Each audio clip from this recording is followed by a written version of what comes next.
All right. So, welcome to the Anne Frank House VR. If you don't know who Anne Frank is, well, you're about to learn. I'm actually quite fairly familiar with it because my grandma was, when she was, I actually don't remember how old exactly, but she was a teenager basically when all this happened. And my grandma, she was captured when the Nazis came. She was captured, and in one of the first invasions, actually. And she went to Auschwitz, which, if you know about the concentration camps, that's one name that really stands out. That's one of the names that really stands out. My grandma went to Auschwitz and several other camps.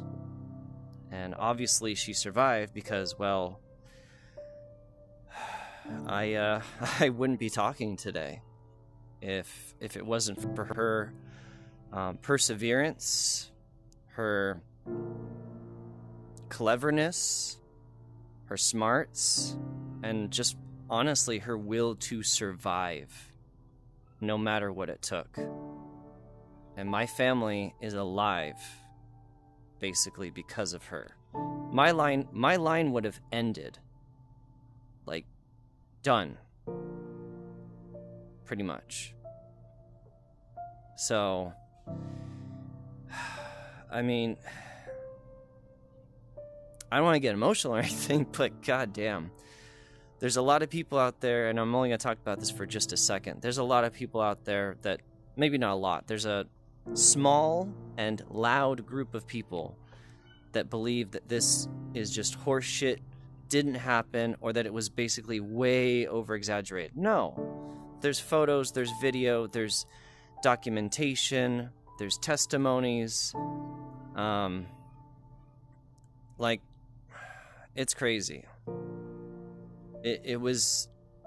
It's one of the craziest events in history, and there's plenty of them. There's plenty of despicable, horrific shit that's happened in the world, and there's some shit that still happens to this day. I'm not going to get into that because that's very political, but yeah, I mean, we still have concentration camps today in the world. It's just not widely talked about. And it's only in a few select places. But, yeah. This is Anne Frank. This is her story. It's not about my grandma, but I wanted to put my 2 cents in, like, where my stake is in this. Yeah, so I think it's about time I might as well just showcase this on my channel and, you know, let you guys see this. If you don't have a VR, this way you can kind of see the story through this lens. Let's check it. Let's see what we got. On the 12th of June, 1929, Anne Frank is born in Frankfurt, Germany. She is the second child of Jewish parents, Otto and Edith Frank. Her older sister is called Margot.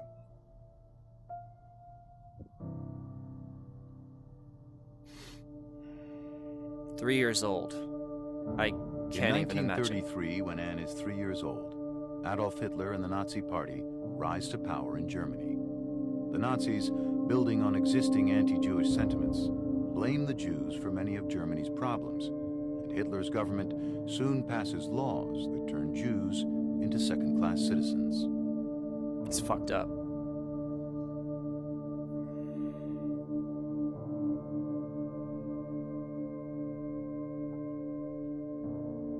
As a result, many German Jews decide to leave Germany and seek refuge elsewhere. Smart. The Frank family moves to Amsterdam, the Dutch capital, where Otto Frank establishes his own business. The family settles in, leading a normal life for a number of years.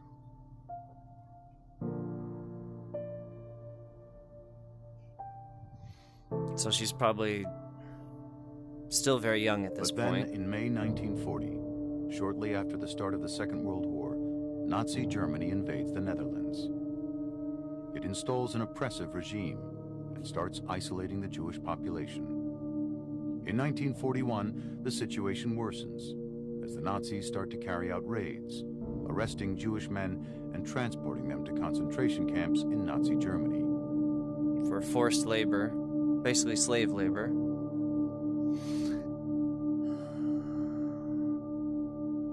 In July of 1942, when Margot receives a call-up notice to go and work in Nazi Germany, Otto and Edith Frank decide to take action. Having already prepared a hiding place in an empty part of Otto Frank's company building, they hurriedly move their family into this secret annex and go into hiding.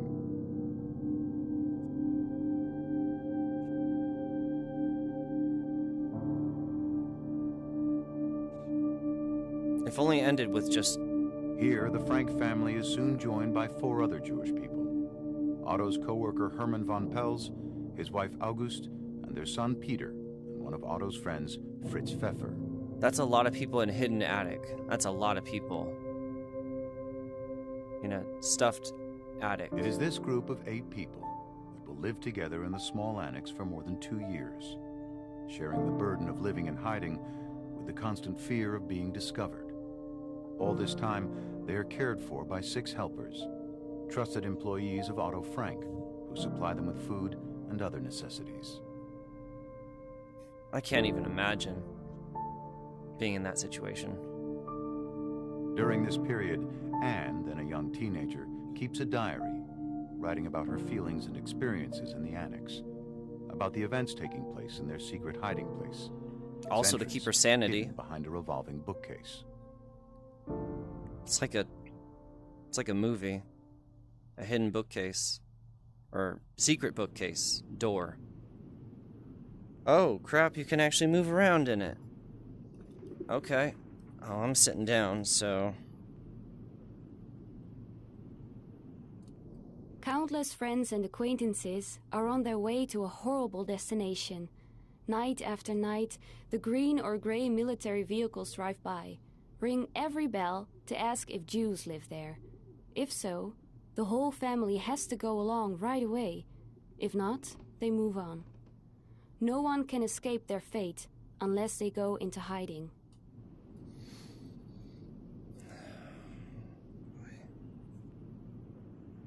Oh, okay, I'm too close. I guess this works. I'm way too close. Hold on. I am way too close. Okay. Oh my god. Our hiding place has now become a true hiding place. Mr. Kugler, you see, thought it would be better to place a cupboard in front of our door.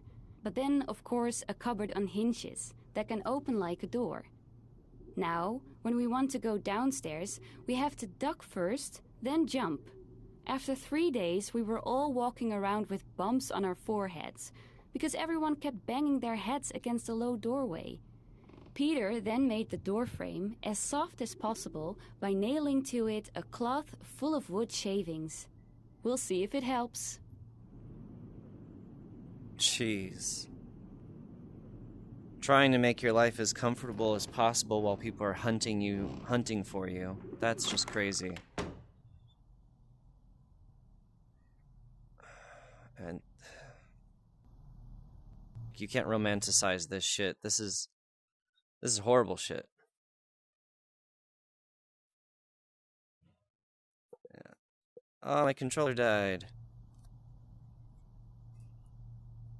I think. Okay. Okay, so we're in. We're in now. Do I need to stand up? I think I'm supposed to be standing up.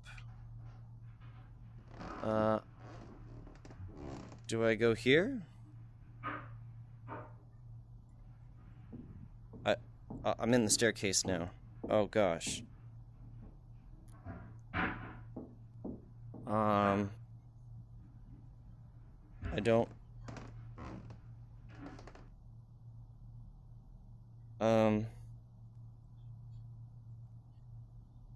Oh. Straight across from the door, a steep set of stairs. To the left, a little hallway and a room, which is to be the Frank family's living room and bedroom.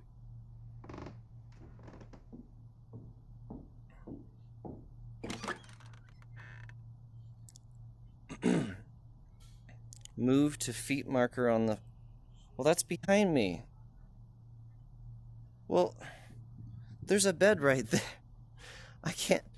Okay, if I... Okay. Of course, we are never allowed to look out the window or go outside. During the day, we always have to walk quietly and speak softly. The people in the warehouse mustn't hear us. I'm guessing they mean like the customers down below or something. So at least they had some kind of space, I guess. Alright. Oh no, I'm looking out the window. No, I'm just kidding. But yeah, no. In all honesty, that's horrible. Like you can't even like look outside and like, I guess you could see the sky, you know, from over there, but you can't really. If you came up to this window, you'd have to like kind of like, you know, you'd have to kind of get down low and do whatever you need to do, and then as you walk away, you'd be able to like, you know, stand up a little more. It weighs on me more heavily than I can say that we can never go out, and I'm terribly afraid that we will be caught and executed. That, of course, is not a very pleasant prospect. No, of course not.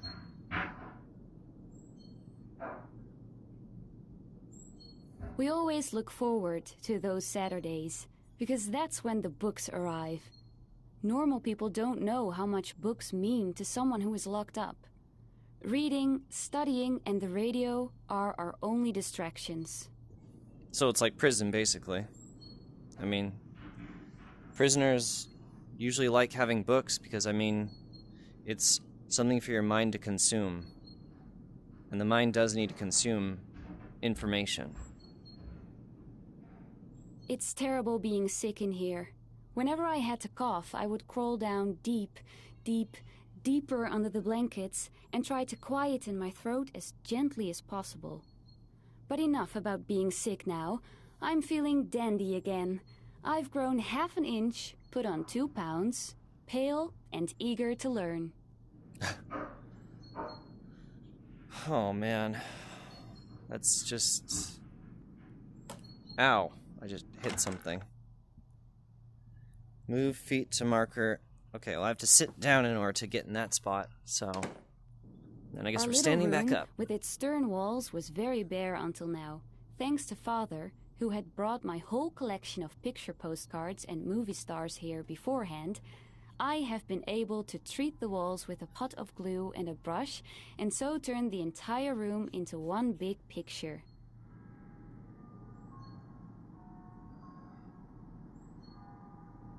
Wow. Is this Writing the diary? lets me get rid of it all. My sorrow disappears, my courage is revived. But, and that's the main question, will I ever be able to write something great? Will I ever be a journalist and a writer? I hope, oh, I do so hope I will, because writing lets me register everything, my thoughts, my ideals, and my fantasies. And it probably kept her sane, too. Like, it probably kept her psychologically okay. And when I say okay, that doesn't mean like she's in a good place. She's just, you know, okay enough not to go crazy. As of yesterday, I have found something new. For instance, using a good pair of binoculars to spy on the lighted rooms of the people who live behind us. During the day, we are not allowed to open the curtains even an inch, but when it's so dark, there can be no harm in it. Makes sense. Makes sense. Makes sense. As long as you keep the room dark, no one will know you're in here. My hopes are fixed on the time that will come after the war. I would love to go to Paris for a year and London for a year to learn the language and study art history.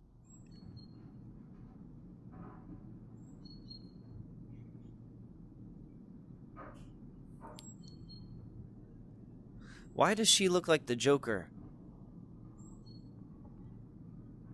Oh, wow.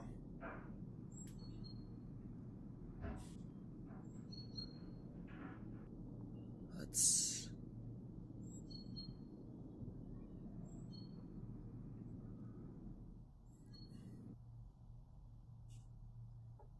I feel bad for lying in a warm bed, while my dearest friends are out there somewhere, thrown or fallen to the ground. I even become afraid myself when I think about all those to whom I have always felt so close, and who are now in the hands of the cruelest brutes who ever existed. And that only because they are Jews.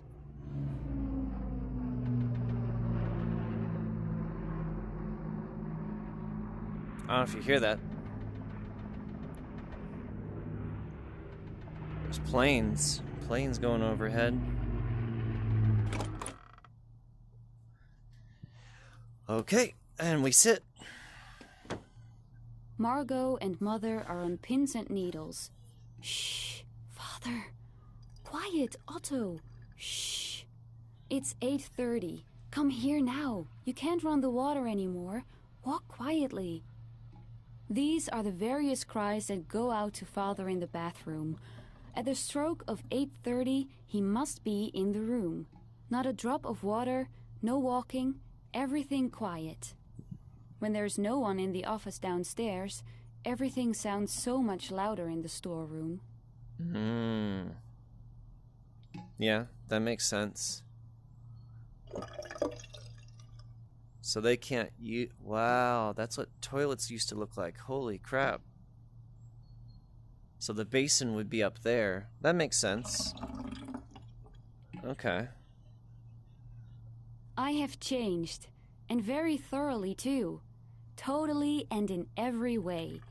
My opinions, outlook, judgment, appearance, inner life, everything has changed, and I am pleased to say, because it's true, for the better.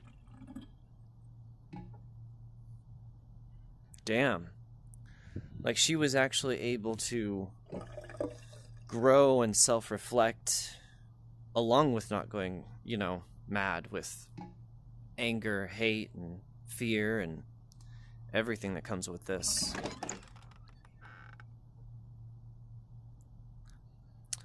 If I fits, I sits. Are we going upstairs? We are. If one climbs the stairs and opens the door at the top, one is amazed to find such a large, light, and spacious room in such an old canal house. The kitchen, in other words, and also the bedroom of Mr. and Mrs. Van Pels, the common living room, dining room, and study. So at least they, you know, they had some space.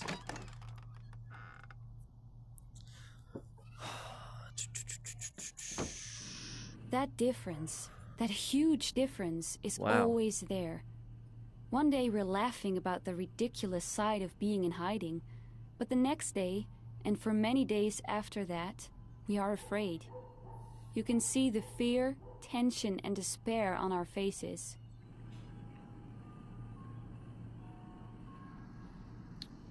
Man. Hold on. I know I'm supposed to look at that, but I want to look at this.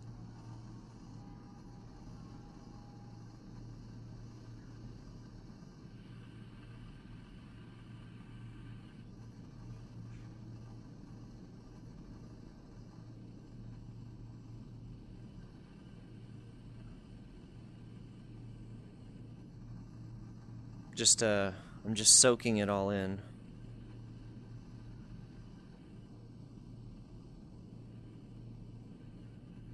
This is the BBC Home Service. Here is a special bulletin. This is the day, the English radio said at 12 o'clock. And rightly so, this is the day. The invasion has begun. The Annex in an uproar. Could it really be that the long-awaited liberation is on its way? The liberation about which we've talked so much, but that is still too lovely, too fabulous to ever come true. Could this year, this 1944, grant us victory? We don't know yet either, but the hope that springs eternal makes us brave, gives us renewed strength.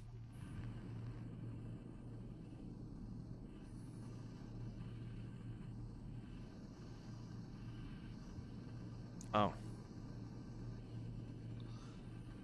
During the 21 months we've been here, we have gone through quite a number of food periods.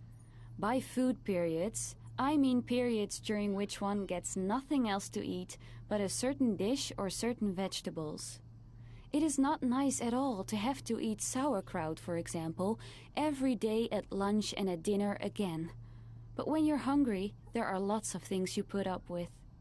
Yeah, for sure. Because you have to. There's nothing you can do.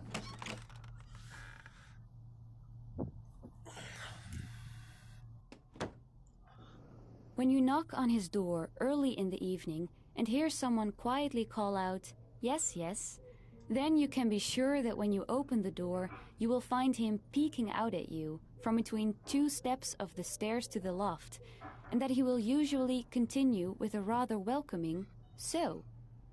His little room is, well, what is it really? I think a sort of landing on the way to the loft.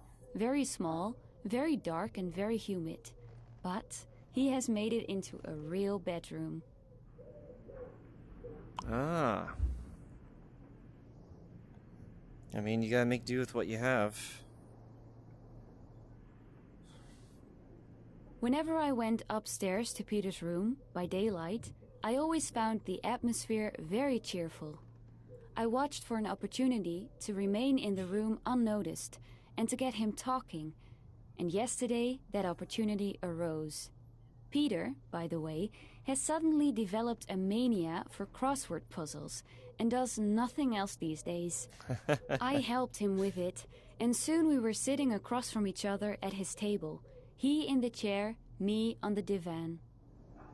I mean, yeah, you gotta... That's a good way to help yourself stay sane, because you're keeping your mind busy. You're solving problems in a book. You're doing, puzzles. Do you really think that father and mother would approve of me sitting on a divan with a boy, kissing? A boy of 17 and a half and a girl of almost 15? I don't really think so. But I have to rely on myself in this case. It's so peaceful and safe to lie in his arms and to dream. It is so exciting to feel his cheek against mine. It's so lovely to know that someone is waiting for me. That is nice. That is... Where do I go? What? Where? Oh. Uh-huh. I've reached the point where it doesn't matter much anymore whether I die or whether I live on. The world will go on spinning without me, and I can't do anything to change events anyway. I let it come and do nothing but study, and hope that things will turn out well.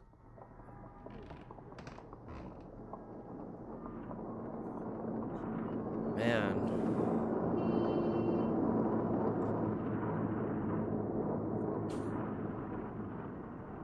I go up to the loft almost every morning to let the stuffy indoor air blow out of my lungs. This morning, when I went to the loft again, Peter was there cleaning up. He was done quickly, and while I was sitting at my favorite spot on the floor, he came over too. The two of us looked at the beautiful blue of the sky, at the bare chestnut tree with little drops glistening on its branches, at the seagulls and other birds that seemed made of silver in the sunlight, and all of that moved and touched both of us, so that we could no longer speak.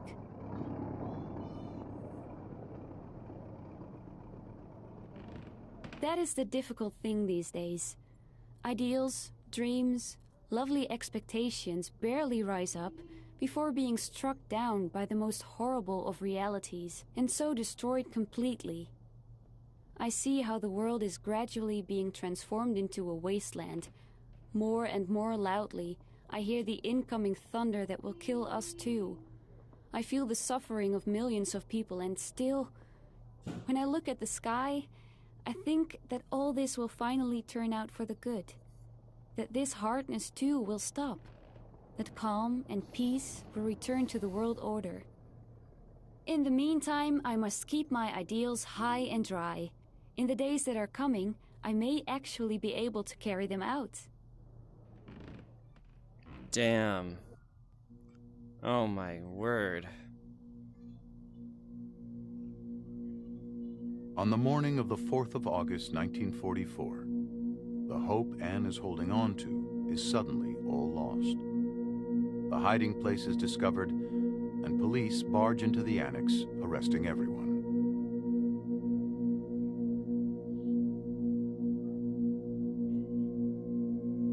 The group is transferred to Auschwitz, and men and women are separated upon arrival. That's it. That's After the place. 2 months, Anne and her sister Margot are transferred to Bergen-Belsen. The living circumstances in the camp are horrific. And in February 1945, Anne and Margot both die from illness and exhaustion, 2 months before the camp is liberated. Oh my... Of the entire group, only Otto Frank survives the camps. When he returns to the Netherlands, he finds the annex completely ransacked. Most of Anne's writings, however, had been safeguarded after the raid by one of the helpers, Miep Gies. When it becomes clear that Anne has died, they are handed over to Otto. Upon discovering Anne wanted to publish a book about her experiences, he decides to fulfill her wish.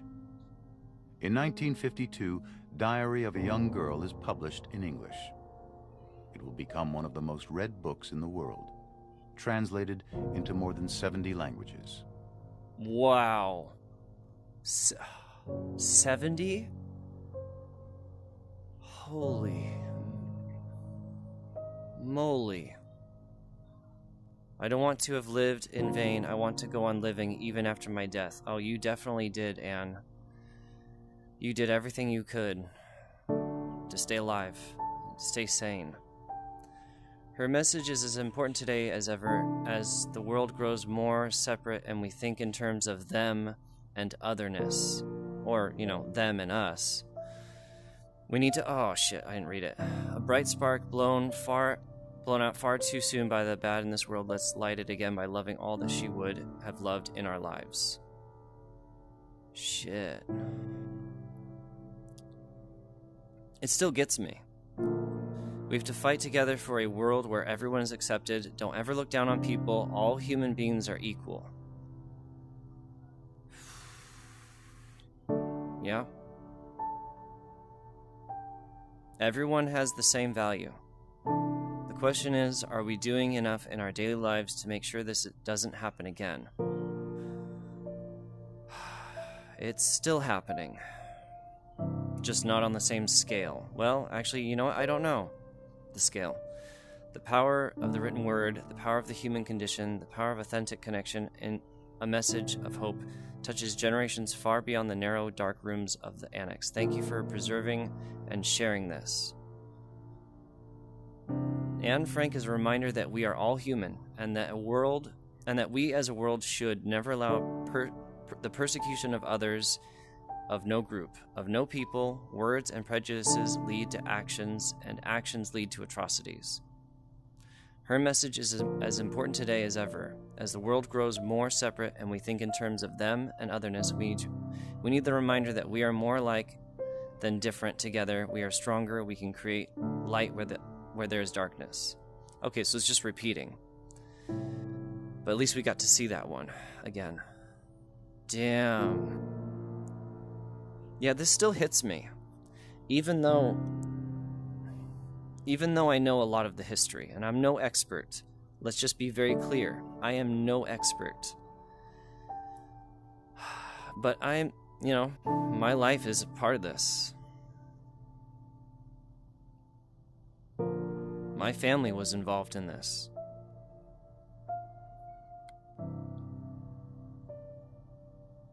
But yeah, take it. Oh, jeez. I almost fell on the floor. Take it how you will, but, yeah. This happened, and it really shouldn't have happened in the first place. Let's be honest. It shouldn't have even happened. Thank you for watching. If you learned something, awesome. If you still think that this shit didn't happen, well, you believe things that are fed to you. We all have value. Every one of us is important. No one is not important. Now, there are people who do bad things, and you know what? They get punished, and that's what they deserve. But we all still have value. It's what we do with that value. It's what we do with our lives. That's what matters. Respect people. Respect yourself. If only we could all do that. If only. Maybach music. Can anybody out there hear me?